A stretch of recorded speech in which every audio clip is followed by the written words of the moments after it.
before he met my family, he met my church family first. And tell me about that. And that was funny. So she is so she gets so anxious. I was nervous. Stuff. Okay, I'll be chilling. First of all, like, our church was happening on Zoom because we were building our church at the time. And so the church we were using got closed. So we started having church on Zoom. And I remember one day we were hanging out and I was like, all right, I gotta go. Like, I got Bible study. And he was like, I want to watch it too. And I was like, oh, okay, cool. Like, you can watch Bible study with me. I was a little nervous because, you know, our church can be a lot sometimes. And he wasn't really going to church like that. You know, like, he loved God, but, you know, he just wasn't going to church. And so for somebody who don't go to church, somebody to go to my church, it can kind of be a lot. So I was like, you know. Bro, that's okay. An understatement. So I was like, okay, but we was on Zoom. So I was like, okay, cool. So he started to watch church with me on Zoom and stuff. And our pastor was like, looked like Sister Tyler got a boyfriend or stuff, because we were like in my room on Zoom watching church. And he like called us out a couple of times. So like fast forward to that 3-week mark where he was coming with me to see my family. That day before, we had prayer at the building that our church is at now, because we were building it. I was so nervous for him to meet them. I don't know why. I just was. I was not nervous at all. He was not. He was like real confident. Like, as soon as my pastor like pulled up, he met him at the car, and I was like, oh my God, like, he just like walked up on the pastor, like, you know, like, I don't know, I was just nervous. And like, we was praying, and like, we be praying, okay? Like, we be like, praying, we be going in the spirit, yeah, all of that. So that's what we was doing.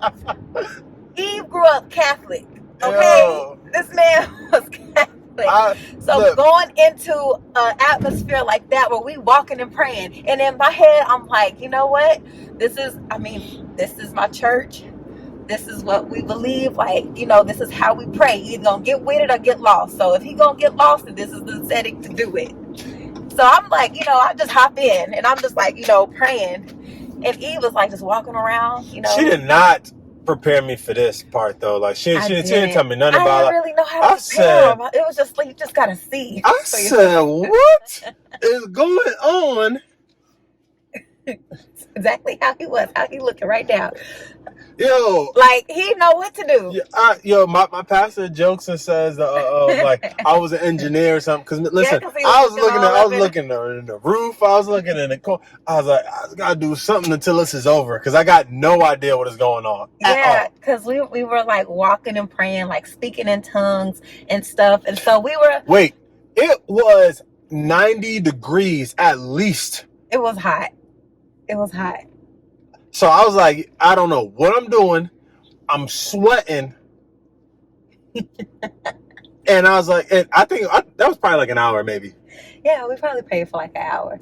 We had a couple prayer points and stuff. And so if y'all know Prophet Karn, and you know how we pray, if you've ever seen an underground... If you ever seen an underground prayer movement, or at least watched a sermon or something, like, you know, like, we be going in prayer. So that's what we was doing. Going in prayer, covering our building and whatnot, the building project and just the block and all of that. We was hitting all those prayer points. And yeah, he was just lost in the sauce, just trying to figure out what the heck was going on. I did not warn him at all about that. And I feel like every service was an even more culture shock for him, because, you know, we talk back to the pastor. I mean, we just, you know, we be shouting, just having a good time in holiness, you know. And so all of that was definitely a big shell shock for him. But if you see him now, you would think that he'd been in church his whole life, that he'd been in that atmosphere his whole life, you know. The importance of me coming to the church with her, I didn't really understand it at its present time. That was important. I kept throwing around the word equally yoked, and he like hated that word. But it was the truth. We were not equally yoked at first. Sometimes when people are dating, they want to keep certain areas of their life secret from everybody because they're scared of judgment, right?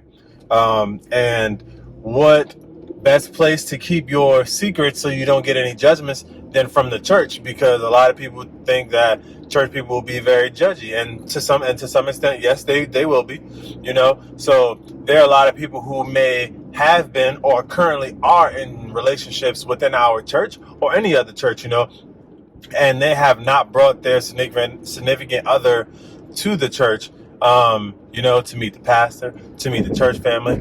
It's a lot of church stuff that happens, so for you not to meet that other part of that person's life, means like, all right, you're not fully invested in that person's life, or you're not fully invested in understanding who they are, or blah, blah, blah, So with me, I was like, Lord, like, God knew what I was like. I was serious when I said I want something different. I want something better for myself in life. And to do that, I needed to do something different. The introduction to the church family was, it was a lot. It was a lot. But I treaded water, and now I'm swimming, He's swimming, like deep diving. He in there, which is great. I knew that you wanted to marry me from the beginning, and I was really serious about you. And at that point, I was very serious with my walk with God. I mean, I still am, but I knew that in that season in my life, like, I needed accountability. I needed a different level of accountability than I did before, because I was taking my walk with God so seriously. I knew that there was a level that God wanted to take me. So I was really connected, with people in my church. I connected with the mothers in my church and stuff. And so for me to like hide who I was dating was, it just wasn't in the season I was in. So when Eve was coming around and he was like talking real heavy, and I'm like, okay, if this is gonna be my husband, then I gotta bring you gotta meet my pastor, you gotta meet my pastor, you gotta meet my spiritual mother, you gotta meet these people too, along with meeting my family later. But this is also my family. And so I brought him to church, and I was like, here he is, y'all. This is who I'm dating. And I don't know, like, we go to a prophetic church. Our pastor is prophetic, like, he could see, like, and so I'm like, if this ain't right, he gonna be able to see, and he could tell me yes or no. And if it's not him, we got other prophetic people who I was accountable to that would have been like, yeah, that's not it. And I feel like that's what people are afraid of sometimes, when there might be dating somebody that they know they probably shouldn't be dating, or just dating them under the table, or just doing things they weren't supposed to do.